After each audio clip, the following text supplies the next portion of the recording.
Assalamualaikum warahmatullahi wabarakatuh. Selamat datang Winggaters.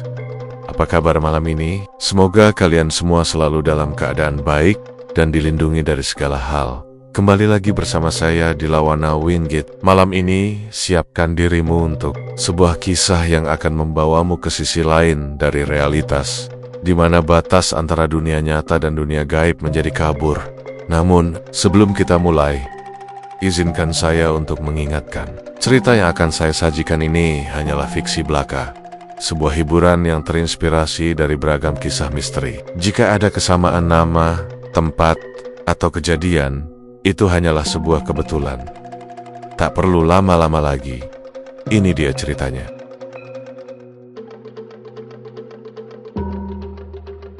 Desa Sumberjati, sebuah desa kecil di lereng Gunung Kawi, mendadak jadi bahan omongan orang satu kecamatan.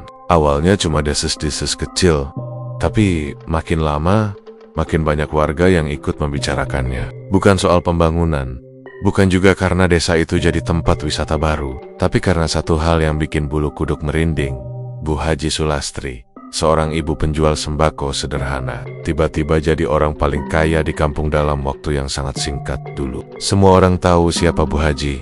Beliau dikenal ramah, sopan, dan suka membantu warga sekitar. Warungnya kecil, berdiri di depan rumah kayu tua yang catnya mulai pudar dimakan hujan dan panas. Tapi meski sederhana, warung itu nggak pernah sepi. Orang-orang suka belanja di sana karena Bu Haji nggak pernah marah kalau ada yang utang beras atau minyak. Ora opo-opo mbak, rezeki wis ono sing ngatur. Begitu katanya dengan senyum lembut khas orang Jawa.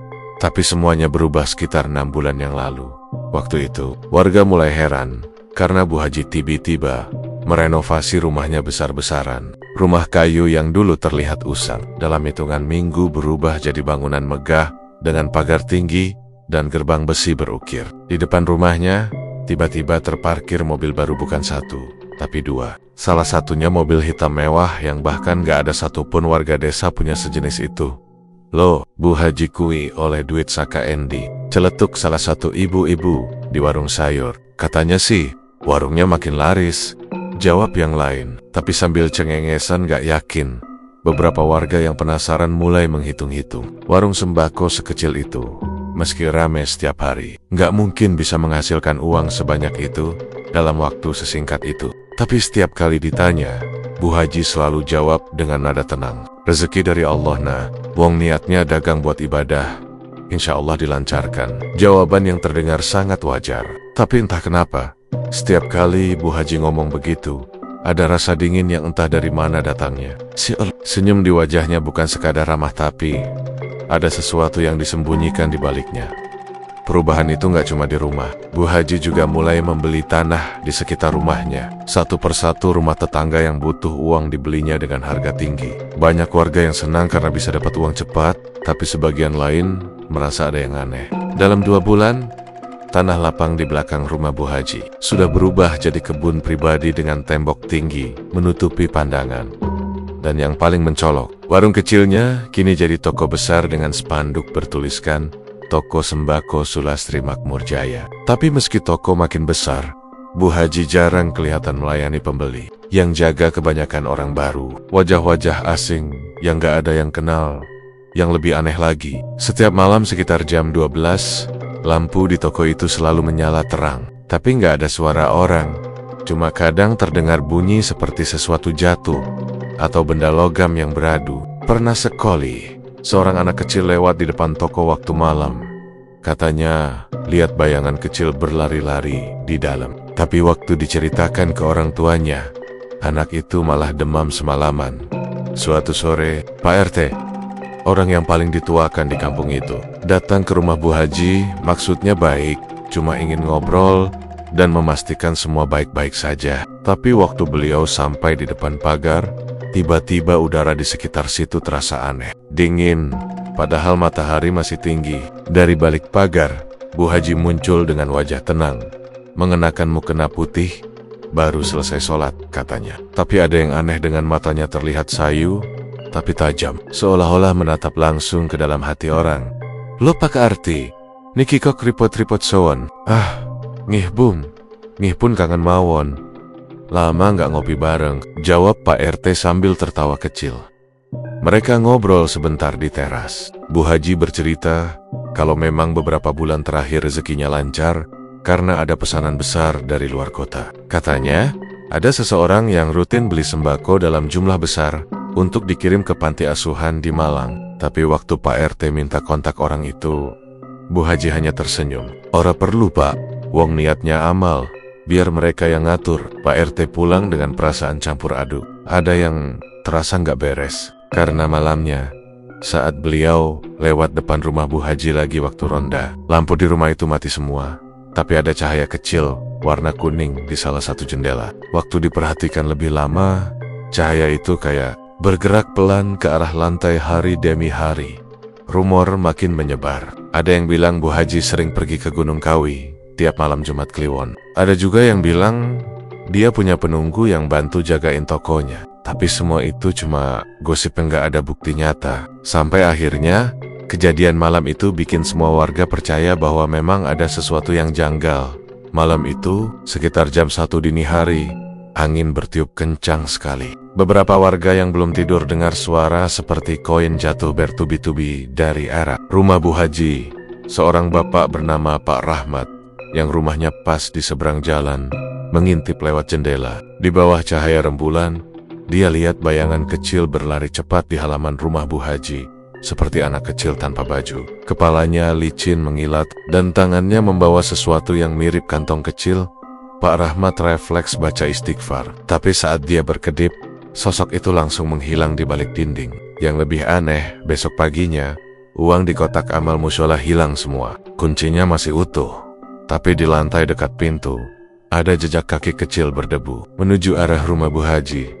Sejak hari itu, warga mulai takut lewat depan rumahnya kalau malam. Anak-anak dilarang main di sekitar situ.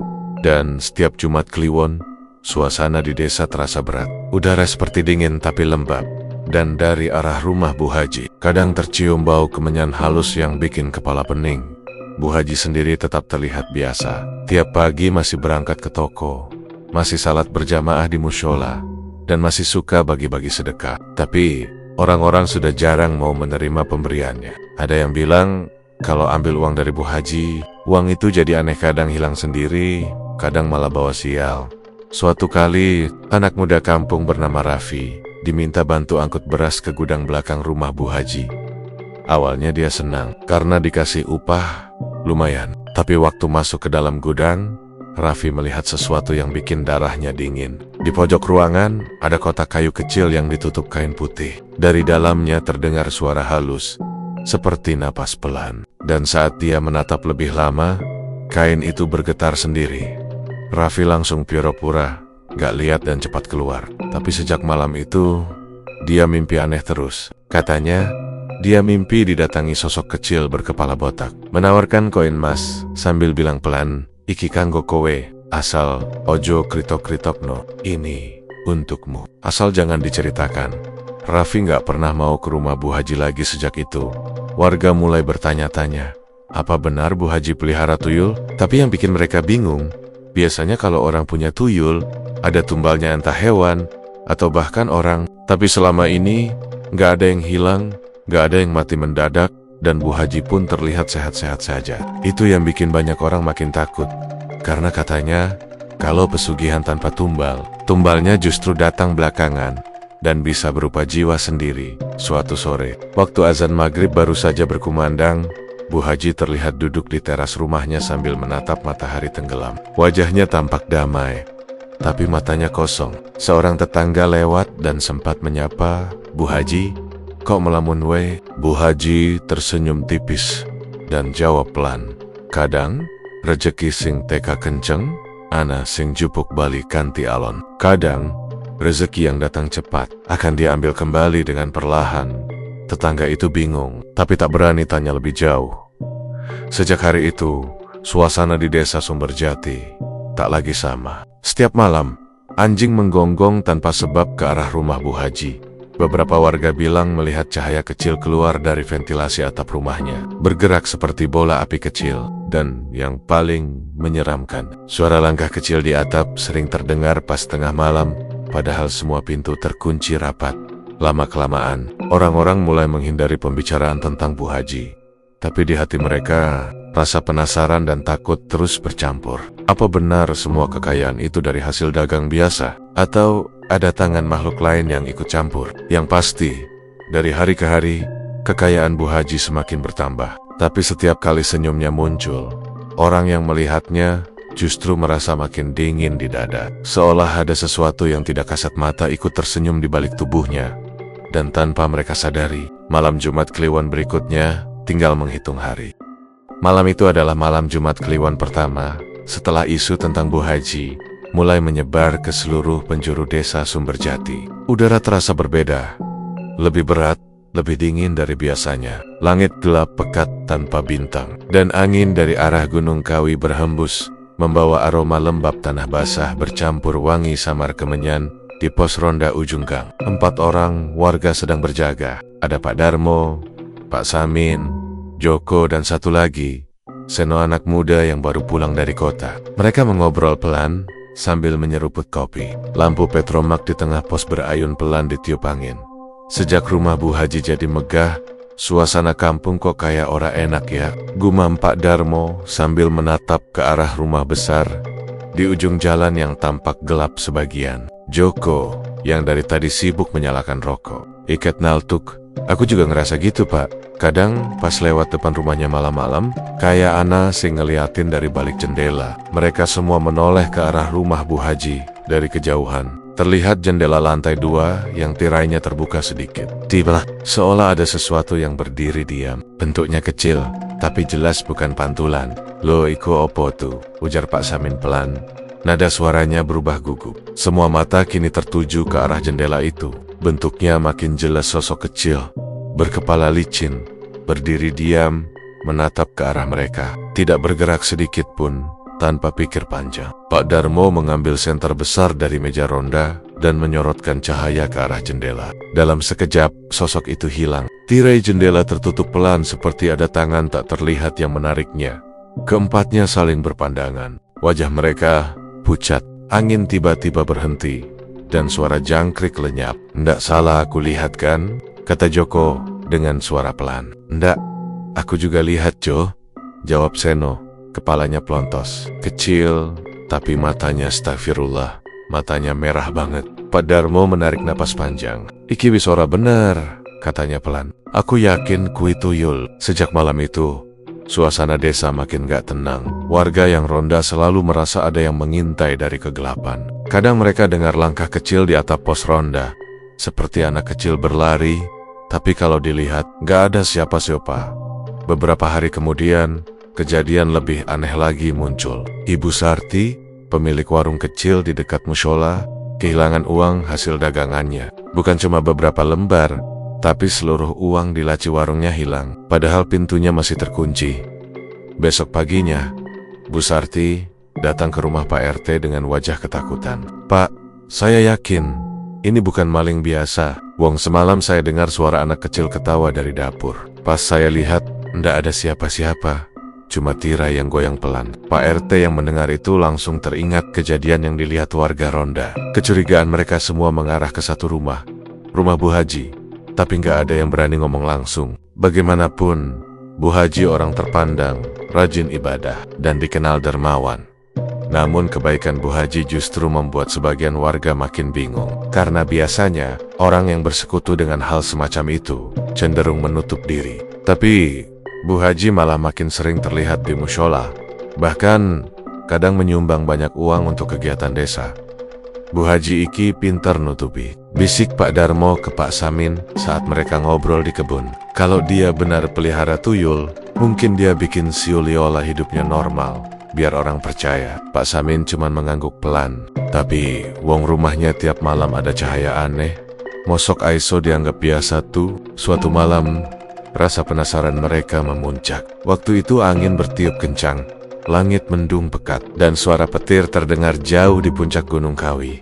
Pak Darmo dan Joko memutuskan buat mengintai rumah Bu Haji dari jauh. Mereka sembunyi di balik pohon jambu di depan rumah Bu Haji. Dari celah pagar besi, mereka bisa melihat halaman rumah yang luas. Di teras, tampak Bu Haji duduk sendirian dengan pakaian putih panjang, menatap kosong ke arah halaman. Ada mangkuk kecil berisi sesuatu yang tampak seperti koin emas berkilau diterpa cahaya lampu teras. Lalu, tanpa diduga, bayangan kecil muncul dari balik pilar rumah. Bentuknya seperti anak kecil tanpa pakaian, berkepala botak dan kulitnya mengilap kehijauan. Ia berjalan pelan mendekati mangkuk itu. Tubuhnya membungkuk seperti sedang mencari sesuatu.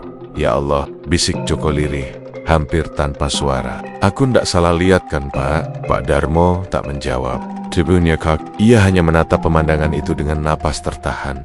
Sosok kecil itu mengambil satu koin dari mangkuk, lalu berlari cepat ke arah belakang rumah dan menghilang begitu saja seolah menembus tembok. Bu Haji masih duduk diam, tapi tiba-tiba, tanpa membuka mata, dia bicara pelan.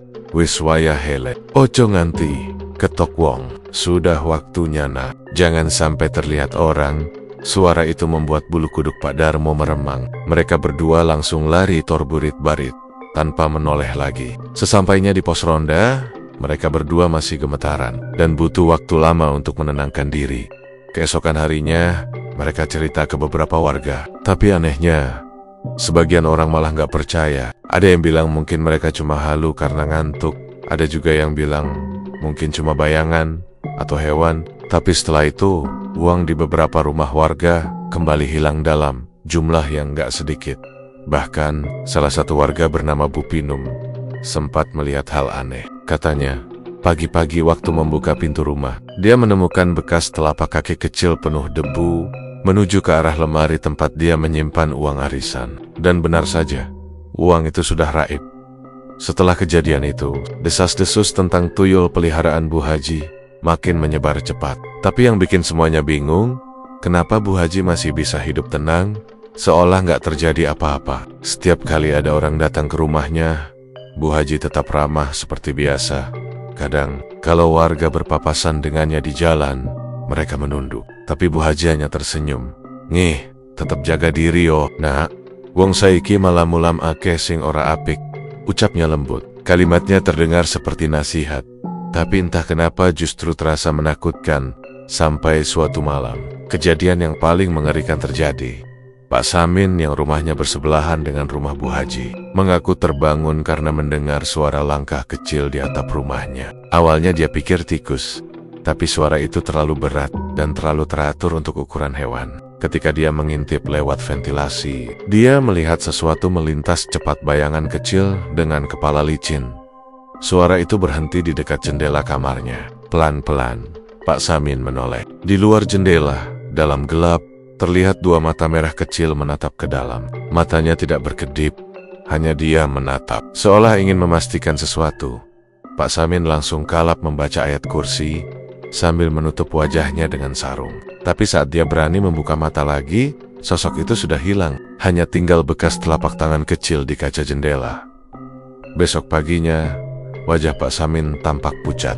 Dia cerita ke warga, dan sejak itu, semua orang sepakat untuk tidak lagi ronda dekat rumah Bu Haji setiap malam Jumat Kliwon. Mereka percaya, rumah itu bukan lagi rumah biasa. Namun, rasa penasaran manusia memang sulit dikendalikan. Beberapa anak muda dari dusun sebelah yang gak percaya cerita itu, nekat datang malam-malam hanya untuk membuktikan. Mereka sembunyi di balik pagar dan merekam dengan ponsel. Tapi hasil rekamannya tak pernah bisa dilihat. Keesokan harinya, mereka bertiga datang ke rumah Pak RT dengan wajah bingung. "Videonya aneh, Pak. Waktu kami putar, gambarnya buram semua. Tapi suaranya kedengeran, kayak suara anak kecil ketawa. Tapi ngeri banget." Pak RT menatap mereka lama, lalu hanya berkata pelan, "Wis, leh, ojo dolanan kene maneh." "Ono, sing, delok. Sudah nak, jangan main-main di sini lagi. Ada yang memperhatikan." Setelah itu, malam-malam di desa Sumberjati selalu terasa berat. Orang-orang tak lagi berani keluar rumah selepas Isya. Bahkan anjing-anjing kampung yang biasanya menggonggong ramai, sekarang dayem, hanya sesekali merengek pelan. Sampai akhirnya, warga mendengar kabar mengejutkan. Toko Bu Haji tutup mendadak. Pintu depan digembok dari dalam, dan lampu toko mati total. Tapi, pada malam harinya, dari dalam rumah, warga melihat bayangan kecil berlari-lari melewati jendela, disertai suara koin jatuh bertubi-tubi. Orang-orang hanya bisa berdoa dalam hati. Tak ada yang berani mendekat. Dan entah bagaimana, sejak malam itu, satu persatu warga yang dulu pernah menuduh Bu Haji terang-terangan mulai jatuh sakit tanpa sebab. Mereka menggigil, panas dingin, dan mengigau menyebut nama yang sama. Anak kecil itu, "Jangan ambil uangku." Desa Sumberjati semakin sunyi, dan meski matahari masih terbit setiap pagi, rasa takut seolah menempel di udara. Karena mereka tahu, malam Jumat Kliwon berikutnya, sosok kecil itu pasti akan datang lagi. Mencari sesuatu yang hilang atau mungkin mencari orang yang berani memanggil namanya. Malam itu, angin dari arah Gunung Kawi bertiup pelan, membawa hawa dingin yang seolah mengendap di setiap sudut desa Sumberjati. Setelah kabar tentang bayangan kecil di jendela rumah Bu Haji Sulastri menyebar, suasana desa jadi makin tegang. Orang-orang jarang berani keluar malam. Bahkan anak-anak yang biasanya main petak umpet di halaman pun sekarang cepat-cepat masuk rumah begitu azan maghrib terdengar. Bu Haji tetap seperti biasa. Wajahnya tenang, senyumannya lembut, dan setiap orang yang mampir ke warungnya selalu disambut dengan ramah. Tapi, di balik senyum itu, tersimpan sesuatu yang aneh. Mbak Siti, pembantu yang baru bekerja sebulan di rumah itu, sering merasa ada yang mengawasi. Kadang, ketika ia sedang menyapu ruang tengah, bulu kuduknya berdiri tanpa sebab. Malam hari, suara langkah kecil dari arah kamar Bu Haji sering terdengar. Padahal hanya mereka berdua yang tinggal di rumah besar itu. Awalnya, Mbak Siti tidak berani bicara. Tapi malam itu, rasa takutnya sudah tak tertahankan. Ia memutuskan untuk mengintip dayam-dayam apa yang dilakukan Bu Haji setiap malam. Jam menunjukkan pukul 2 dini hari. Udara begitu dingin, dan suara jangkrik di luar jendela terdengar pelen-pelen berhenti. Seolah alam pun ikut menahan napas. Dari celah pintu kamar, Mbak Siti melihat Bu Haji duduk di lantai, mengenakan mukena putih. Di depannya ada laci kecil dari kayu jati tua. Warnanya sudah kusam tapi tampak terawat. Bu Haji membuka laci itu perlahan. Saat laci terbuka, cahaya kekuningan keluar dari dalamnya. Berpendar lembut, namun terasa aneh, bukan seperti cahaya lilin atau lampu minyak. Cahaya itu hidup, berdenyut pelan, seolah berasal dari sesuatu yang bernapas. Mbak Siti menahan napas, matanya membelalak. Dari celah pintu, ia melihat Bu Haji mengeluarkan sebuah bungkusan kain putih kecil, kira-kira sebesar genggaman tangan bayi. Kain itu bergerak, sangat pelan, tapi jelas, seolah ada sesuatu di dalamnya yang hidup. Bu Haji berbicara pelan, nadanya lembut seperti menidurkan anak kecil. "Wis teru yal, rezeki Ibu wis teko dinaiki," katanya dengan suara yang hampir berbisik. Nada bicaranya begitu halus, tapi membuat bulu kuduk siapapun yang mendengarnya berdiri. Mbak Siti merasa jantungnya mau copot. Tubuhnya ia injin lari. Ketika akhirnya ia berani menatap lagi, Bu Haji sudah menoleh ke arah pintu. Tatapan matanya tajam dan kosong. "Kau nidalok apa Siti?" Suaranya datar, tapi membuat tubuh Siti lemas seketika. Tanpa pikir panjang, Mbak Siti langsung berlari keluar rumah, masih mengenakan daster dan tanpa sandal. Ia berlari ke rumah tetangga sambil menangis. Wajahnya pucat, napasnya tersengal. Malam itu juga, ia memutuskan untuk tidak kembali. Keesokan paginya, kabar soal laci misterius itu langsung menyebar ke seluruh desa. Warga semakin yakin bahwa Bu Haji benar-benar pelihara tuyul dari Gunung Kawi. Tapi anehnya, tidak ada satupun yang berani menegur langsung. Semua hanya bisa berbisik di warung kopi, sambil melirik ke arah rumah besar di ujung jalan itu. Sejak Mbak Siti pergi, Bu Haji jarang terlihat keluar rumah. Warung sembakonya tetap buka, tapi ia tidak lagi melayani sendiri. Setiap pagi, sudah ada kantong plastik berisi uang kembalian dan catatan penjualan di meja depan. Padahal tidak ada yang tahu siapa yang menyiapkannya. Suatu malam, Pak Darmo, orang yang pertama kali melihat bayangan di jendela, nekat datang ke depan rumah Bu Haji. Ia penasaran, ingin memastikan sendiri apakah benar ada tuyul di dalam sana. Bersama dua temannya, ia mengintip dari celah pagar besi. Rumah Bu Haji gelap, hanya lampu kamar yang menyala redup. Tapi tiba-tiba, mereka melihat sesuatu bergerak di dekat jendela. Benda kecil, berwarna pucat dengan kepala botak yang mengilap karena cahaya lampu. Ia berdiri di atas meja, memegang sesuatu yang tampak seperti koin emas. Salah satu dari mereka spontan berbisik, "Astagfirullah, Aiku Opo too." Tapi begitu disenter, sosok itu langsung lenyap, seperti kabut yang ditiup angin. Esok harinya, Pak Darmo sakit. Badannya panas tinggi, matanya kosong, dan mulutnya terus menggumam kata yang sama berulang-ulang.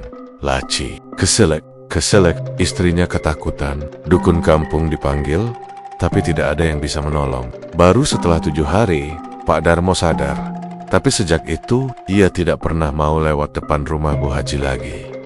Warga makin yakin, laci di kamar Bu Haji menyimpan sesuatu yang bukan dari dunia manusia. Beberapa orang percaya, itu tempat pesugihan tuyul, tempat di mana makhluk itu disimpan dan diberi makan oleh tuannya. Suatu sore, hujan deras turun, petir menyambar bertubi-tubi. Seorang anak kecil bernama Seno, cucu Pak Lurah, pulang dari mengaji dan tanpa sengaja menendang sesuatu di depan pagar rumah Bu Haji. Saat dilihat, itu seperti gulungan kain putih basah, kecil dan kotor. Anak itu mengira kain lap dan memungutnya. Tapi ketika dibuka, ia menjerit histeris karena di dalamnya ada rambut halus melingkar dan potongan kuku manusia yang masih basah. Anak itu jatuh pingsan. Setelah sadar, ia demam 3 hari penuh dan terus mengigau tentang sosok kecil berkepala botak yang menatapnya dari jendela. Warga makin panik. Banyak yang minta agar rumah Bu Haji diperiksa, tapi tak ada yang berani masuk. Bu Haji tetap tenang. Ia datang ke pengajian, menyumbang banyak ke masjid, bahkan sempat berkata di depan warga, "Jangan gampang nuduh, rezeki orang beda-beda, Gusti sing paring." Tapi kalimat itu bukannya menenangkan, justru membuat semua orang semakin takut. Malam-malam berikutnya, warga mulai mendengar suara aneh dari rumah Bu Haji. Suara ketukan kecil berulang-ulang, seperti jari mungil mengetuk kaca jendela. Kadang disertai suara tawa lirih yang terdengar dari arah kamar belakang. Di antara warga, hanya satu orang yang memberanikan diri bicara. Terus terang Mbah Surip, orang paling tua di desa itu. Katanya, "Laci kui ora sembarangan le. Aku ngerti karen wong Gunung Kawi injaga pesugihan. Yen pancen sakakono, sing ana ing laci kui ora sekadar tuyul. Iku jimat urip, dudu sekadar makhluk cilik." Warga yang mendengar langsung merinding. Mbah Surip lalu bercerita bahwa dulu ada ritual di Gunung Kawi yang dilakukan tengah malam dengan syarat tertentu. Orang yang ingin kaya akan diberi penunggu berbentuk anak kecil. Makhluk itu harus dijaga di tempat tertutup, biasanya di dalam laci kayu tua atau kendi tanah liat. Setiap malam, tuannya harus ngopeni dengan bacaan tertentu dan setetes darah jari sendiri. Sejak mendengar cerita itu, banyak yang tidak bisa tidur nyenyak. Suara lolongan anjing makin sering terdengar di sekitar rumah Bu Haji, terutama menjelang subuh. Lalu suatu malam, kejadian aneh kembali terjadi. Petugas ronda melihat pintu rumah Bu Haji terbuka sedikit, padahal jam sudah menunjukkan pukul 3 dini hari. Dari dalam, terlihat cahaya kuning redup, dan samar-samar terdengar suara seperti bayi menangis. Tapi tangisannya bukan seperti bayi manusia. Suara itu serak, berat dan melengking. Ketika mereka mendekat, pintu itu menutup sendiri dengan keras. Lampu di rumah mati semua. Hanya tersisa keheningan dan suara angin dari arah gunung yang terdengar seperti bisikan. Keesokan harinya, tidak ada yang melihat Bu Haji keluar rumah. Tapi warung tetap buka, dan di meja depan masih ada uang pas serta daftar belanja seperti biasa. Sejak malam itu, tak ada yang berani mendekat lagi. Bahkan ketika lewat pun, warga memilih jalan memutar. Laci itu tetap misterius. Begitu juga dengan isi di dalamnya. Hanya satu hal yang mereka tahu pasti sejak Bu Haji mulai membuka laci itu setiap malam, rezekinya tidak pernah habis. Tapi ketenangan di desa Sumberjati ikut menghilang. Dan sejak hari itu, orang-orang mulai berbisik pelan ketika melewati rumah besar itu. "Adit, omahe Bu Haji kui wis ora ono manunge maneh. Sing manggon kono saiki dudu awake du." Malam itu, langit di atas desa Sumberjati tampak aneh. Awan menebal di sekitar puncak Gunung Kawi, menyelimuti bintang-bintang. Suara serangga dan jangkrik mendadak hilang, digantikan oleh hembusan angin yang terus menggoyangkan pepohonan di belakang rumah Bu Haji Sulastri. Beberapa warga yang sudah lama penasaran akhirnya memutuskan untuk mengintai. Mereka berlima dipimpin oleh Pak Lurah sendiri. Karena kabar tentang suara tawa dan cahaya aneh di rumah Bu Haji sudah semakin meresahkan. Tak hanya suara, tapi juga bau menyengat seperti kemenyan bercampur daging, terbakar sering tercium setiap malam. Jumat Kliwon, dengan langkah pelan, mereka berjalan menyusuri jalan tanah yang basah menuju belakang rumah besar itu. Dari balik semak, samar-samar terlihat sosok Bu Haji duduk bersila di tengah halaman belakang yang dipenuhi bunga melati dan mawar putih. Di depannya, ada sebuah kendi tanah liat, beberapa batang dupa menyala, dan mangkuk kecil berisi cairan merah. Malam itu, jam menunjukkan tepat pukul 12. Angin berhembus kencang, tapi nyala dupa tak padam sedikit pun. Wangi kemenyan makin tajam, menusuk hidung, membuat dada sesak. Bu Haji mulai membaca sesuatu. Suaranya pelan, tapi jelas bukan bacaan doa biasa. Nada dan intonasinya terdengar halus, seperti bahasa Jawa kuno yang hanya dimengerti oleh orang-orang tertentu. Sing anane sing ora katon, teka ngarsane kawula iki, kawula nyuwun pangestu, rejeki ora entek-entek, urip ora kah, langgan. Kalimatnya mengalir pelan, diikuti gerakan tangan yang memutar mangkuk itu 3 kali. Pak Lurah menelan ludah. Tangannya bergetar. Iki dudu doa, iki mantra, rek. Besit yang lain hanya bisa mengangguk. Wajah mereka pucat diterangi cahaya redup dari dupa. Tiba-tiba, angin bertiup lebih kencang. Daun-daun melayang, dan lampu rumah Bu Haji yang tadinya menyala tiba-tiba padam serentak. Jalap total, tapi di halaman belakang, cahaya kekuningan muncul dari kendi tanah liat itu. Cahaya itu semakin terang, berubah menjadi bentuk kecil, samar, seperti tubuh mungil yang perlahan muncul dari dalam kendi. Benda itu bukan manusia. Kepalanya botak, matanya hitam pekat, kulitnya pucat keabu-abuan. Tubuhnya bergetar halus, dan dari mulutnya terdengar suara tawa kecil, tawa anak-anak yang sedang bermain. Tapi melengking, nyaring, dan membuat darah berdesir dingin. Warga yang mengintai langsung menunduk ketakutan. Satu di antara mereka hampir menjerit, tapi cepat-cepat ditutup mulutnya oleh Pak Lurah. Sosok kecil itu berjalan ke arah Bu Haji, menyentuh lututnya, lalu duduk di depannya. Bu Haji menatapnya lembut, seperti seorang ibu kepada anaknya. Wes lah, iki dinemu, nglakoni tugasmu, ojo lali, bali sadurunge subuh, katanya lirih. Sosok itu tertawa pelan lagi, lalu berlari ke arah belakang rumah, menghilang begitu saja di antara kegelapan. Setelah itu, Bu Haji menutup kendi dan menunduk dalam-dalam. Ia berdoa, tapi kali ini berbeda, suaranya seperti bergema. Dan entah kenapa, meskipun jaraknya jauh, warga yang mengintai merasa kepala mereka berdenyut, seolah ada suara yang ikut masuk ke telinga mereka. Tak lama kemudian, hujan turun deras. Warga buru-buru berlari meninggalkan tempat itu. Namun, saat mereka sampai di rumah masing-masing, semua merasa ada sesuatu yang mengikuti. Beberapa di antara mereka mengaku mendengar langkah kecil di belakang rumah, atau melihat bayangan mungil melintas di depan jendela keesokan paginya. Warga dikejutkan oleh kejadian aneh. Di warung Bu Haji, uang logam berserakan di lantai, bercampur dengan jejak kaki kecil seperti kaki anak bayi. Tapi tidak ada satupun anak kecil di desa itu yang punya ukuran jejak seperti itu. Warga makin yakin, malam Jumat Kliwon itu bukan ritual biasa. Itu adalah ritual pemanggilan makhluk penunggu tuyul dari Gunung Kawi. Hari-hari berikutnya, suasana desa semakin mencekam. Uang di beberapa warung hilang tanpa jejak. Bahkan milik Pak RT yang menyimpan uang arisan di dalam lemari besi pun raib.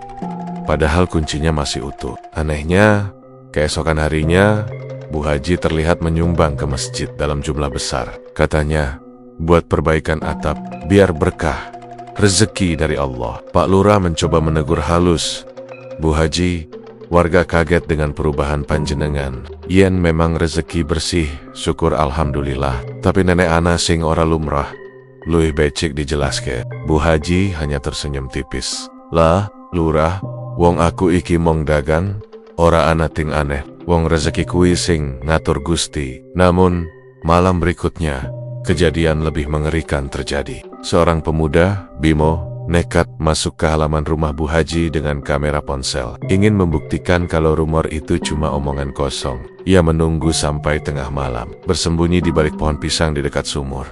Sekitar jam 12:15, aroma kemenyan kembali tercium. Suara langkah pelan terdengar mendekat. Bimo mengangkat kameranya pelan-pelan. Dari balik layar, ia melihat Bu Haji lagi-lagi duduk di halaman belakang, di depan dupa dan kendi yang sama. Tapi kali ini, ada sesuatu yang berbeda. Di belakang Bu Haji, berdiri 3 sosok kecil. Mereka berbaris diam, kepalanya botak, tubuhnya kering, kulitnya abu-abu kusam. Bu Haji menepuk tangan pelan, dan ketiganya mendekat. Saiki giliran mulai. Njupuk sing wis dari jatahe, katanya pelan. Bimo menelan ludah, tangannya gemetar. Ia terus merekam, tapi tiba-tiba ponselnya bergetar hebat. Layarnya berubah gelap, lalu mati total. Saat itu juga, hawa dingin menyelimuti tubuhnya. Ia mendengar suara langkah kecil di belakangnya cepat, ringan, seperti lari anak kecil tanpa alas kaki di tanah basah. Bimo menoleh pelan, dan di sana berdiri satu sosok kecil, kepalanya botak, matanya besar tanpa kelopak, menatap lurus ke arahnya. Bibirnya tersenyum, tapi senyumnya bukan senyum anak kecil. Itu senyum tajam dan dingin. "Arep ngerekam opo mas?" Suara itu lirih tapi jelas. Bimo menjerit sekuat tenaga dan langsung lari tunggang langgang. Esok paginya, warga menemukan dia pingsan di jalan setapak. Tubuhnya basah kuyup, ponselnya pecah, dan matanya kosong seperti orang kehilangan akal. Sejak saat itu, Bimo tak pernah berani bicara soal apa yang dilihatnya.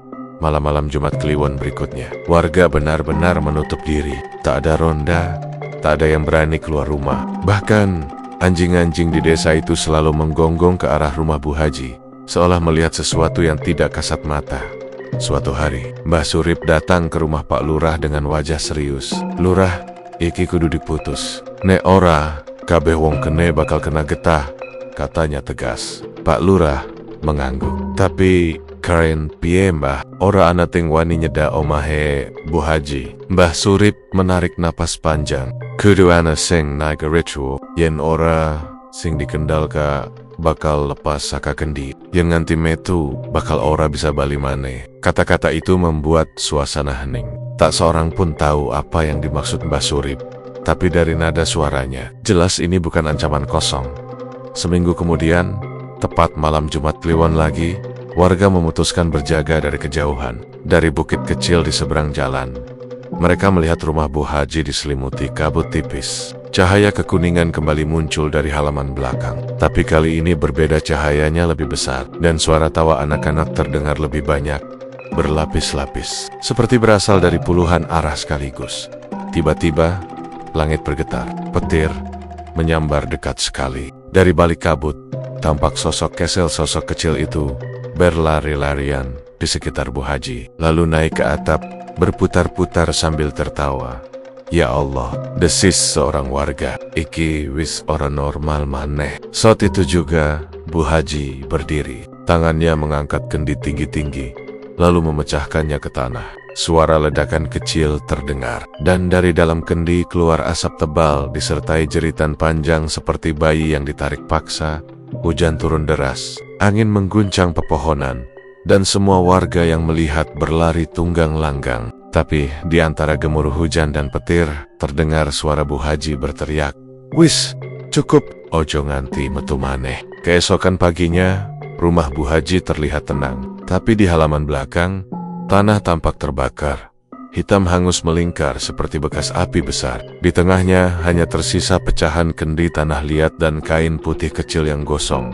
Sejak malam itu, suara tawa anak kecil tak pernah terdengar lagi. Tapi banyak warga bersumpah, setiap malam Jumat Kliwon, aroma kemenyan masih kadang tercium dari arah rumah itu. Samar, seperti sisa dari ritual yang belum selesai, dan Bu Haji tak pernah lagi terlihat keluar rumah. Warungnya tetap buka, uang tetap tersedia, tapi tak ada yang tahu siapa yang menaruhnya. Beberapa bilang Bu Haji masih hidup, tapi sebagian lagi percaya yang tinggal di rumah itu sekarang bukan lagi manusia. "Wis aja direwangi ngomong meneh soal omahe Bu Haji," kata Mbah Surip pada warga yang masih suka bergosip. "Sing ana kono saiki mong sepi, tapi sepi sing endo nyawa." Beberapa bulan berlalu sejak malam mengerikan itu. Ketika suara tawa anak kecil berhenti terdengar, dan kabar tentang Kendi, tanah liat yang pecah, menyebar ke seluruh desa Sumberjati. Tapi walau semua terlihat tenang di permukaan, suasana di desa itu tak pernah benar-benar kembali seperti dulu. Rumah Bu Haji tetap berdiri megah di ujung jalan, tapi kini seperti tak berpenghuni. Warungnya masih buka setiap pagi. Meja, rak beras, minyak, dan gula tetap tertata rapi. Tapi tidak ada yang tahu siapa yang menyiapkannya. Kadang uang receh di meja berubah jumlahnya sendiri. Kadang ada tangan kecil yang tampak dari balik tirai jendela. Namun saat didekati, bayangan itu lenyap seperti kabut. Warga mulai lelah hidup dalam ketakutan. Setiap malam Jumat Kliwon, masih tercium samar bau kemenyan dari arah rumah Bu Haji. Tapi tak ada lagi suara atau cahaya aneh. Hanya diam yang terasa berat, membuat dada sesak, dan malam terasa panjang. Sampai akhirnya, Pak Lurah bersama tokoh kampung memutuskan untuk mengundang Bu Haji ke pengajian umum di masjid. Tujuannya sederhana, meminta penjelasan langsung dari mulutnya sendiri. Warga ingin tahu apa sebenarnya yang terjadi. Hari itu, langit mendung sejak pagi. Hujan rintik turun pelan, seperti memberi tanda bahwa malam nanti tidak akan biasa. Meski begitu, warga tetap datang ke masjid, memenuhi setiap sudut ruangan. Bahkan orang-orang dari desa sebelah ikut hadir. Semua ingin mendengar, ingin melihat dengan mata kepala sendiri sosok Bu Haji yang selama ini mereka takuti, tapi juga mereka kagumi. Menjelang maghrib, Bu Haji datang. Ia memakai gamis putih dan kerudung hijau muda. Wajahnya terlihat lebih pucat dari biasanya, tapi senyumnya tetap sama, tenang dan lembut. Semua mata menatapnya saat ia melangkah masuk. Langkahnya pelan tapi mantap. Tidak ada suara selain detak hujan di atap masjid. Bu Haji duduk di depan, di samping Pak Ustaz dan Pak Lurah. Setelah pembacaan doa selesai, suasana hening. Pak Lurah membersihkan tenggorokannya, lalu berkata pelan, "Bu Haji, sampun pirang wulan warga resah. Akeh sing ngeluh kesing wedi. Mungkin sak menika wayah panjenengan nerangak opo sing saktenen kalakon." Bu Haji tersenyum tipis. "Inggih, Lurah. Aku ngerti wong-wong saiki akeh sing suadzen. Aku ora nyalahke. Tapi aku iki ora kaya sing padha dikandakake." Ia menarik napas dalam-dalam. "Memang aku sempat menyang Gunung Kawi, tapi ora kaya sing pada nyebar kabar. Aku mong nyuwun lancar rezeki, ora ana tumbal, ora ana perjanjian setan. Aku mong minta perantara doa." Warga saling pandang. Suara berbisik pelan mulai terdengar di antara mereka. Ada yang percaya, ada yang tidak. Bu Haji melanjutkan, suaranya tenang tapi terdengar berat. "Aku ora net ngelakoni pesugihan sing kaya wong-wong omongke. Aku mong disaranake wong kono kanggo nyekel jimat saka tanah gunung. Katanya jimat iku bakal narik rezeki lan lancarke dagangan. Nanging ora ono tumbal, ora ono tumbas nyawa." Pak Ustaz yang duduk di sebelahnya menatap dengan sorot tajam. "Bu Haji, panjenengan yakin ora ono ikatan? Wong sak desa wis ngerti, akeh kejadian ora lumrah sakwis panjenengan bali saka kono." Bu Haji menunduk, lalu berkata pelan, "Aku yakin Ustaz, aku mengdagang." "Ora, masing-masing." Suasana hening beberapa detik, tapi tiba-tiba sesuatu terjadi. Cincin yang dipakai Bu Haji, cincin emas dengan batu hitam di tengahnya, bergetar pelan. Semua mata tertuju ke sana. Suara kecil, lirih, tapi jelas terdengar di ruangan itu. Seolah keluar dari batu cincin itu sendiri.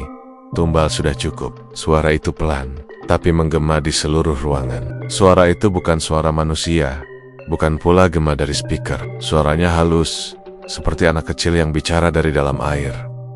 Beberapa ibu menjerit kecil. Anak-anak yang duduk di belakang langsung dipeluk oleh orang tuanya. Pak Ustadz berdiri spontan, membaca istighfar keras-keras. "Astagfirullahaladzim." Bu Haji menatap cincin di jarinya. Wajahnya pucat seketika. Tangannya bergetar. Ia mencoba melepaskannya, tapi cincin itu seperti menempel erat di kulit. Tak bisa dilepaskan meski sudah ditarik karas-karas. Suara itu terdengar lagi, kali ini lebih pelan, seolah berbisik langsung ke telinga Bu Haji. "Janjimu wis lunas, Bu." Bu Haji menutup telinga dan berteriak, "Ora, aku ora janji opo-opo. Aku orang jaluk tumbal." Tapi cincin itu semakin bergetar. Bahkan cahaya hitam samar mulai keluar dari batu di tengahnya. Masjid mendadak gelap. Lampu padam serentak. Hanya tersisa cahaya dari lilin di sudut ruangan. Angin berhembus dari arah mimbar, membuat tirai melambai-lambai. Bau kemenyan tercium kuat, padahal tak ada siapapun yang menyalakan. Beberapa warga menunduk ketakutan, ada yang menangis. Pak Ustaz terus melantunkan ayat kursi keras-keras. Allahu la ilaha illallah al-hayyul qayyum. Suaranya bergetar tapi tegas. Dan di tengah kekacauan itu, Bu Haji jatuh tersungkur ke lantai. Tubuhnya gemetar hebat, mulutnya bergerak cepat, tapi yang keluar bukan suara manusia biasa. Kalimatnya patah-patah, seperti dua suara berbicara bersamaan. Satu suara Bu Haji sendiri, dan satu lagi suara kecil seperti anak kecil yang sedang tertawa pelan di sela-selanya. Ora ent tumbal, wis ana. Ora usah khawatir Bu. Beberapa orang menjerit ketakutan. Ada yang langsung lari keluar masjid. Ada yang pingsan di tempat. Hanya Pak Ustaz dan Pak Lurah yang tetap bertahan. Mencoba mendekat, Pak Ustaz menatap Bu Haji yang kini terbaring kaku. Matanya terbuka lebar menatap langit-langit. Cincinnya bergetar makin cepat, lalu meledak kecil, pecah menjadi debu hitam yang langsung lenyap di udara. Setelah itu, Bu Haji terdiam. Nafasnya tersengal-sengal, tapi matanya masih menatap kosong. Aku, orang ngerti opo-opo Ustaz, aku mengkepengin usaha lancar, katanya lemah. Pak Ustaz menutup matanya pelan.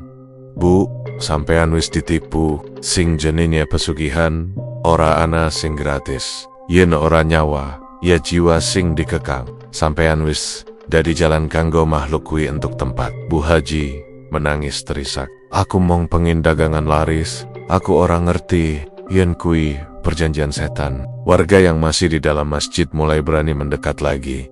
Tapi rasa takut belum hilang. Semua masih bisa mendengar suara tawa kecil samar-samar. Entah dari mana asalnya, seolah mengejek seluruh ruangan. Malam itu, Bu Haji dibawa pulang dengan dibantu beberapa orang. Tapi sejak kejadian itu, ia tidak pernah lagi datang ke pengajian. Rumahnya makin tertutup, tirai selalu tertutup rapat, dan lampu hanya menyala di kamar belakang setiap malam. Beberapa hari kemudian, Pak Ustaz bersama dua orang santri mencoba datang untuk membacakan doa di rumah Bu Haji. Mereka diterima dengan ramah, tapi ada yang aneh. Udara di dalam rumah itu pengap dan dingin, seperti rumah yang sudah lama tak berpenghuni di ruang tamu. Mereka melihat ada foto Bu Haji muda yang dipajang di dinding. Tapi di sudut bingkai foto itu, ada cap tangan kecil berwarna kehitaman, seperti bekas jelaga. Saat mereka mulai membaca doa, tiba-tiba dari arah dapur terdengar suara langkah kecil berlari-lari, seperti langkah anak kecil tanpa alas kaki di lantai keramik. Pak Ustadz berhenti membaca, menatap ke arah suara itu, tapi tidak ada siapapun. Mereka melanjutkan membaca ayat suci, dan saat doa hampir selesai, lampu rumah tiba-tiba padam. Dalam gelap, terdengar suara lembut tapi jelas di telinga mereka bertiga. Cukup, tumbal wis, cukup. Pak Ustadz segera berdiri dan membaca ayat kursi dengan suara keras. Setelah itu, angin bertiup kuat, dan lampu menyala kembali. Tapi mereka sadar, di lantai depan kamar Bu Haji, ada jejak kaki kecil yang basah. Jejak yang mengarah ke laci kayu di pojokan. Laci itu masih ada, dan ketika dibuka, di dalamnya hanya ada kain putih kecil, terlipat, rapi, dengan aroma melati yang menyengat. Tapi kain itu terasa hangat, seolah baru saja dipegang oleh tangan hidup. Setelah hari itu, Pak Ustadz melarang siapapun datang ke rumah Bu Haji tanpa izin. Ia hanya berkata singkat, sing anak kono ora butuh gangguan. Ora kabeh sing katon iku kudu diusik. Sejak malam pengajian itu, Bu Haji tidak pernah lagi terlihat keluar rumah. Kadang hanya bayangan siluetnya tampak dari jendela saat malam tiba. Warga sudah tak berani mendekat, apalagi bicara tentang cincin dan suara misterius itu. Namun setiap kali malam Jumat Kliwon tiba, selalu ada satu hal yang terjadi. Uang di kotak amal masjid bertambah dengan jumlah yang sama persis seperti dulu. Uang koin kuno berwarna keemasan yang tidak ada di peredaran sekarang. Warga hanya bisa menunduk saat melihatnya. Mereka tahu seseorang atau masih menepati janjinya. Dan dari arah rumah besar di ujung desa, samar-samar terdengar suara lirih yang tertiup angin malam. Risekiara en tumbal wis ana. Hening pun menyelimuti seluruh desa Sumberjati. sekali lagi. Seminggu setelah kejadian di pengajian malam itu, kabar tentang Bu Haji mulai kembali jadi bisik-bisik di tiap sudut desa Sumberjati. Tak ada yang melihatnya keluar rumah sejak malam itu. Warungnya tak lagi buka, tirai rumah tertutup rapat sepanjang hari. Dan suara kicau ayam dari halaman rumah yang dulu ramai, kini hilang sama sekali. Namun yang membuat semua orang mulai resah adalah bau kemenyan yang samar-samar. Masih tercium setiap malam dari arah rumah itu, meski sudah jelas tidak ada siapapun di dalamnya. Hari ke-7, saat matahari mulai condong ke barat dan hujan rintik mengguyur pelan, Mbok Warti, tetangga paling dekat rumah Bu Haji, datang ke rumah Pak Lurah dengan wajah pucat. Ia bercerita, "Lurah, aku tadi nyapu halaman, terus kelingan mau nyapu depan rumah Bu Haji juga. Tapi pas aku sampai sana, gerbangnya kebuka setengah. Padahal biasanya dikunci rapat. Aku manggil-manggil, 'Bu Haji,' tapi ono jawaban. Tapi yang one, aku ndelok jejak kaki silik-silik nang tanah becek kui, ngubengi halaman belakang." Pak Lurah langsung memanggil beberapa warga untuk memastikan. Mereka berjalan bersama ke rumah Bu Haji, membawa senter dan alat seadanya. Suasana sore itu sunyi sekali. Hanya suara air menetes dari genting, dan sesekali angin menampar daun pisang di kebun belakang. Begitu sampai di depan rumah, pagar kayu terlihat sudah lapuk, sedikit terbuka. Pintu utama rumah terkunci, tapi bisa terlihat dari jendela bahwa lampu di ruang tamu masih menyala redup. Tak ada tanda-tanda kehidupan di dalamnya. Pak Lurah mengetuk pintu beberapa kali. "Assalamualaikum, Bu Haji," tapi hanya gema suaranya sendiri yang menjawab. Akhirnya, karena khawatir terjadi apa-apa, mereka memutuskan membuka pintu dengan linggis kecil. Begitu pintu terbuka, hawa dingin langsung menyergap keluar. Bau lembab bercampur aroma kemenyan yang kuat membuat mereka spontan menutup hidung. Ruangan di dalam gelap, tapi masih tampak rapi. Tidak ada tanda perampokan atau keributan. Semua perabot tetap di tempatnya. Uang di laci warung masih tersusun, dan di meja makan masih ada segelas air yang sudah berdebu. Namun yang membuat bulu kuduk berdiri adalah suara halus yang datang entah dari mana. Seperti suara anak kecil sedang menyanyikan lagu pelan dengan nada Jawa kuno. "Seliramu dudu manungsa, nanging kancaku wis suwe." Suara itu terdengar dari arah belakang rumah. Mereka berjalan perlahan ke arah suara itu, menembus lorong panjang menuju dapur. Setiap langkah terasa berat, seolah udara di dalam rumah semakin padat. Saat tiba di dapur, senter Pak Lurah menyorot ke lantai. Ada jejak kaki kecil basah yang berputar-piutar di sekitar pintu belakang, lalu berhenti di dekat sumur tua yang sudah lama tidak dipakai. Sumur itu tertutup setengah oleh papan kayu, tapi dari sela-selannya keluar asap tipis putih seperti embun. Bau kemenyan makin tajam. Salah satu warga Pak Darmo berkata lirih, "Iki mesti ono sing ora beres, Lurah. Wingi aku krungu anakku ngomong ana sing nangis nang arah sumur iki tengah bengi." Pak Lurah mendekat, mencoba menyingkap papan penutup itu. Saat dibuka sedikit, terdengar suara lirih dari dalam sumur. Suara tangisan anak kecil yang begitu halus. Menoyat hoti, tapi tidak wajar. Tangisan itu diselingi dengan tawa kecil di sela-selanya, seperti dua emosi yang tercampur jadi satu.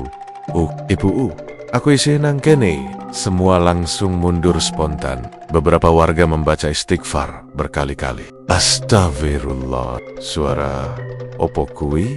Pak Lurah menatap sumur itu lama. Air di dalamnya tampak tenang, tapi di permukaannya muncul buih-buih kecil. Dan di antara buih itu terlihat sesuatu, seolah kain putih kecil terapung, mirip kain yang dulu pernah diceritakan Mbak Siti. Tapi yang membuat mereka tak bisa berkata apa-apa adalah ketika kain itu bergerak perlahan, seperti sedang bernafas, tanpa ada yang berani turun. Mereka menutup kembali sumur itu dan segera memanggil Pak Ustadz.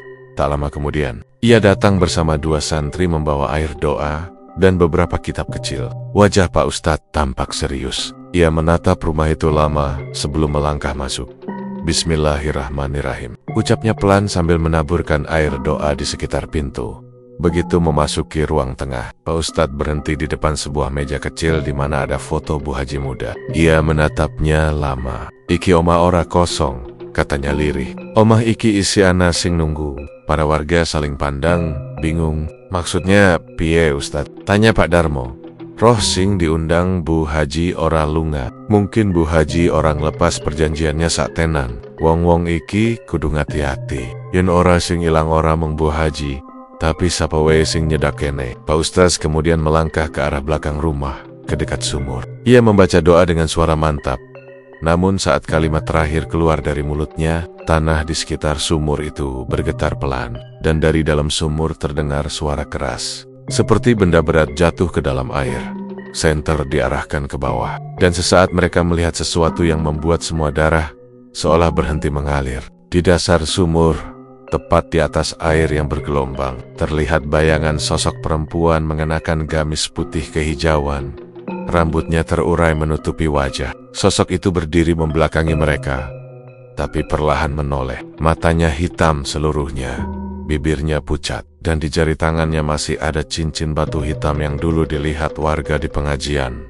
"Bu Haji," teriak salah satu warga tanpa sadar. Sosok itu tidak menjawab. Ia hanya menatap mereka dari bawah sumur sambil tersenyum samar. Kemudian perlahan mengangkat tangannya ke atas, menunjuk ke arah mereka. Gerakan lambat tapi tegas. Lalu dalam sekejap, tubuh itu lenyap di telan air, tanpa suara, hanya meninggalkan pusaran kecil di permukaan. Pak Ustaz langsung mengucap takbir keras-keras. "Allahu Akbar." "Tutup sumur, iki saiki uga." Warga bergegas menutup sumur itu dengan papan dan batu bata, lalu menimbunnya dengan tanah seadanya. Tak ada yang berani bicara setelah itu. Semua terdiam, wajah pucat, napas tertahan. Malamnya, seluruh desa diliputi ketegangan. Angin bertiup kencang, ranting-ranting pohon berderak keras. Dari kejauhan, anjing-anjing menggonggong tanpa henti. Beberapa warga mengaku mendengar suara langkah kecil di atap rumah mereka, seolah seseorang atau sesuatu sedang berjalan perlahan dari satu rumah ke rumah lain. Di rumah Mbok Warti, piring-piring jatuh sendiri dari rak. Di rumah Pak Darmo, lampu minyak tiba-tiba padam, meski baru saja diisi, dan tepat tengah malam, dari arah sumur yang baru ditimbun, terdengar lagi suara anak kecil menangis. Kali ini lebih jelas.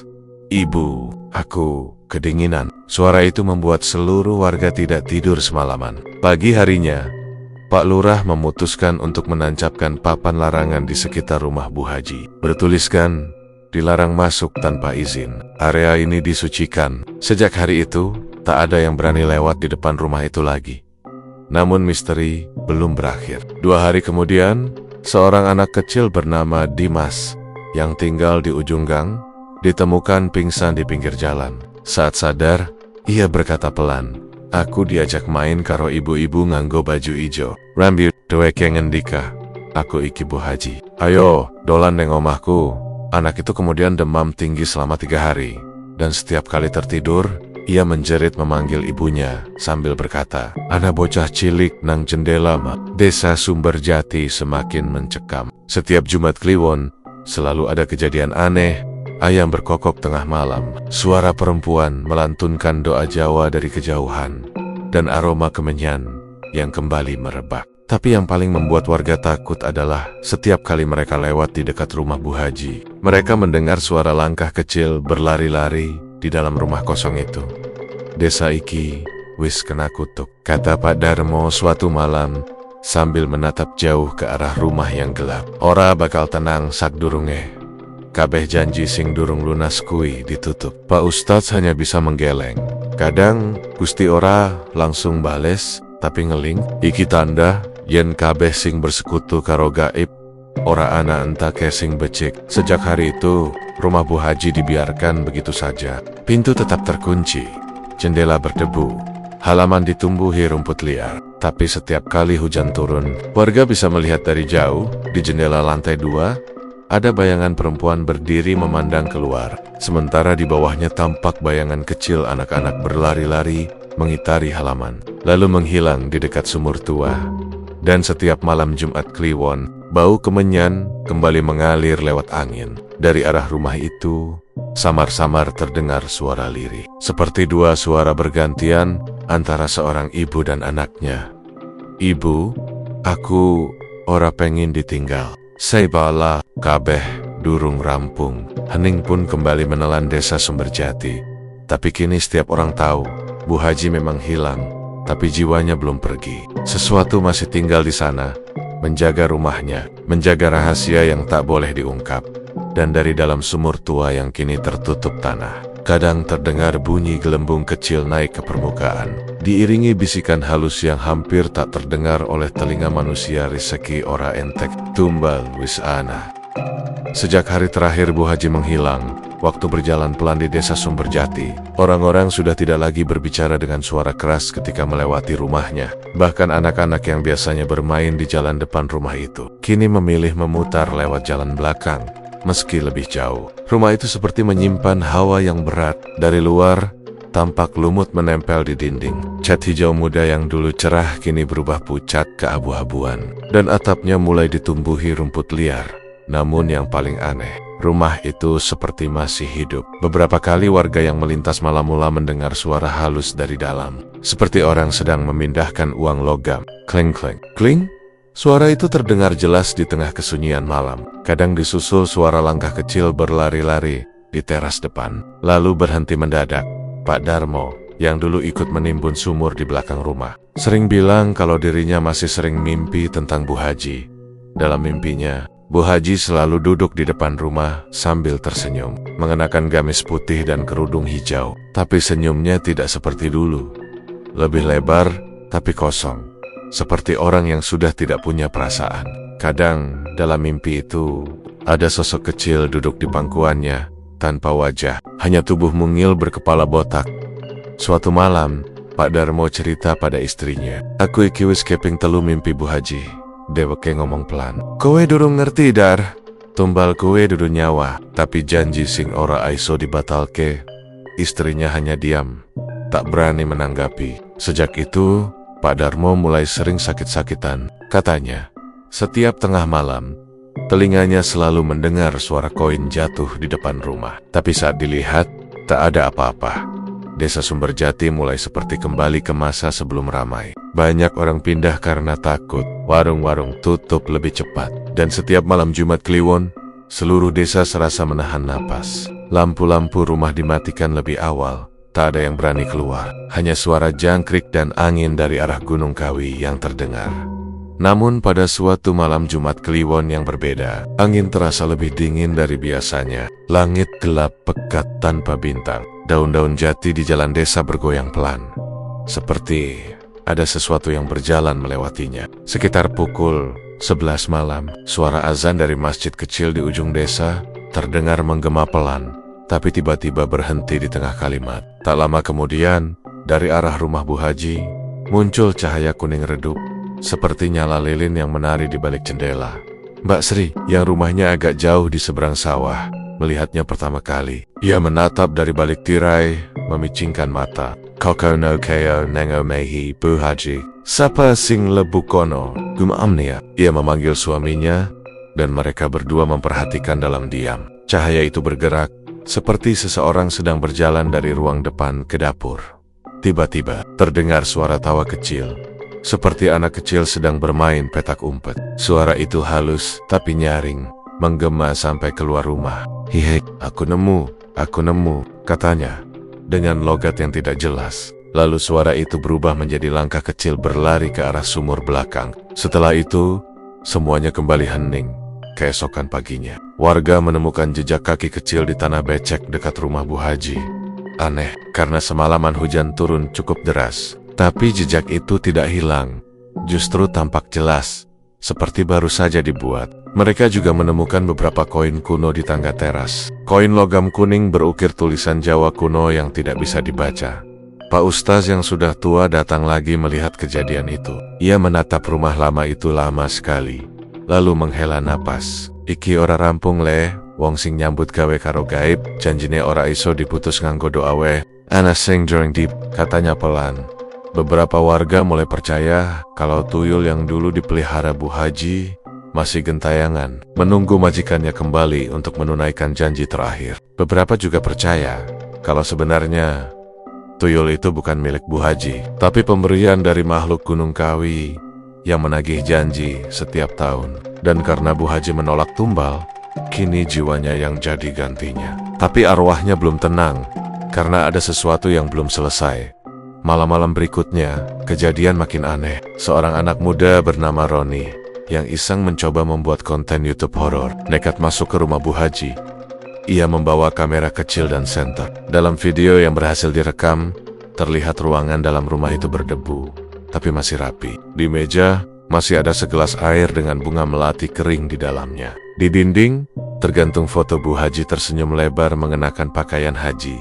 Roni menyorot ke arah kamar Bu Haji, membuka pintu perlahan. Udara di dalam kamar terasa dingin seperti kulkas. Lalu, tiba-tiba, sesuatu jatuh dari meja kecil, sebuah koin logam tua yang menggelinding ke arahnya. Suara kleng, kleng, kleng, itu terdengar jelas di video. Roni memungut koin itu dan tertawa gugup. Wih, beneran ada nih, katanya koin tuyul ya. Tapi beberapa detik kemudian, kamera mulai goyah. Suara langkah kecil terdengar mendekat dari arah belakang. Roni menoleh cepat. Senter diarahkan ke lantai. Terlihat dua jejak kaki kecil berdebu. Baru saja muncul di sana. Berjalan pelan mendekatinya. Roni panik, mundur, tapi pintu kamar tertutup sendiri dengan keras. Kamera bergoyang, dan sebelum video berhenti, terdengar suara anak kecil berbisik dekat mikrofon. Aja ganggu. Iki omah ibuku. Sejak malam itu, Roni tak pernah kembali ke desa. Temannya yang tinggal di kota bilang, Roni sakit keras tanpa sebab. Setiap malam, dia terbangun dan melempar uang receh ke pojok kamarnya sambil menangis. Katanya, ada anak kecil berkepala botak yang selalu berdiri di sudut ruangan sambil memandanginya. Desa Samberjati makin tenggelam dalam keheningan. Warga mulai menyebut rumah itu Omah Koin. Tak ada yang berani mendekat, apalagi lewat di depannya setelah maghrib. Tapi sesekali, orang-orang dari luar desa datang, hanya untuk melihat rumah yang katanya dihuni tuyul dari Gunung Kawi. Mereka datang diam-diam, kadang membawa bunga atau dupa untuk permisi, namun beberapa dari mereka mengaku kehilangan uang setelah pulang. Uang di dompet, di saku, bahkan di rumah tiba-tiba hilang begitu saja. Suatu malam, kira-kira 3 tahun setelah hilangnya Bu Haji, datang seorang perempuan muda ke desa. Ia mengaku bernama Nurul, anak bungsu Bu Haji yang merantau ke Surabaya. Ia datang dengan wajah sendu dan membawa foto ibunya. Ia mengetuk rumah Mbok Warti, bertanya, "Mbah, benar ini desa tempat Ibu Sulastri tinggal?" Mbok Warti menatapnya lama, menahan air mata. "Iyo nak, ibumu wong apik, tapi nasibe ora aiso dijelaske nganggo nalar." Nurul pun menangis, lalu minta izin untuk datang ke rumah peninggalan ibunya. Warga berusaha mencegah, tapi ia bersikeras. Katanya, "Aku cuma mau mendoakan Mbah, biar ibu tenang." Sore itu, Nurul datang sendiri ke rumah itu. Ia membuka pintu yang sudah berdebu, menyalakan lilin kecil, dan duduk di tengah ruang tamu sambil membaca doa. Udara di dalam rumah begitu dingin, tapi ia tetap tenang. Setelah beberapa menit, lilinnya bergetar, dan dari arah dapur terdengar suara benda jatuh. Ia menoleh perlahan. Di sana, di lantai, ada koin logam tua berkilau di antara debu. Nurul memungut koin itu. Tiba-tiba, udara sekitarnya berubah. Dari arah belakang, terdengar suara langkah kecil berlari, disusul suara tawa anak kecil. "Ibu, aku wis teko." Nurul terpaku. Lalu terdengar suara lain, suara perempuan dewasa, lirih tapi jelas, datang dari arah kamar.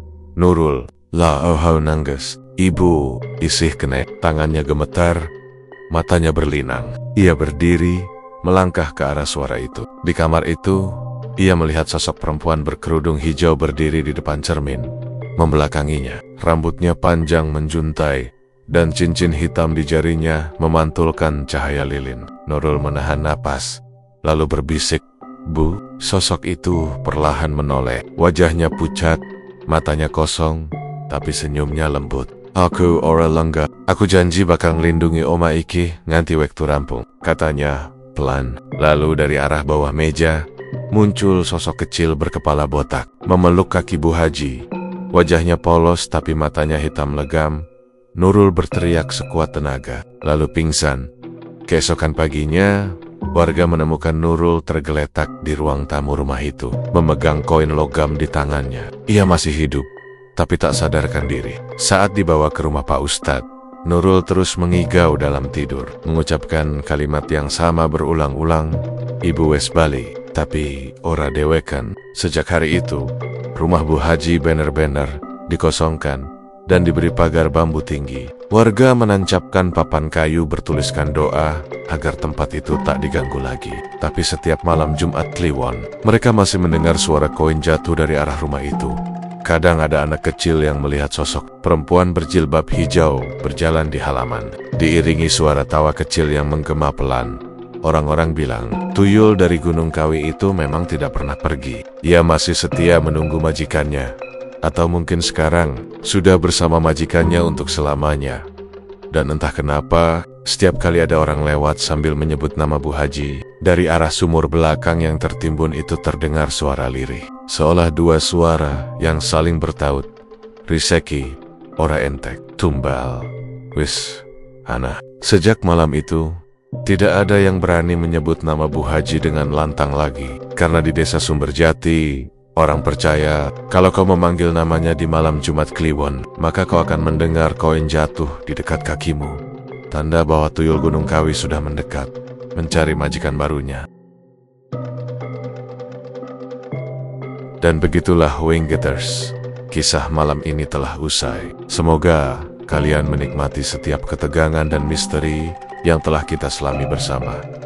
Ingatlah, di setiap sudut yang gelap, ada cerita yang menunggu untuk diceritakan. Jaga diri kalian baik-baik, selalu waspada, dan jangan pernah lupa untuk terus berdoa.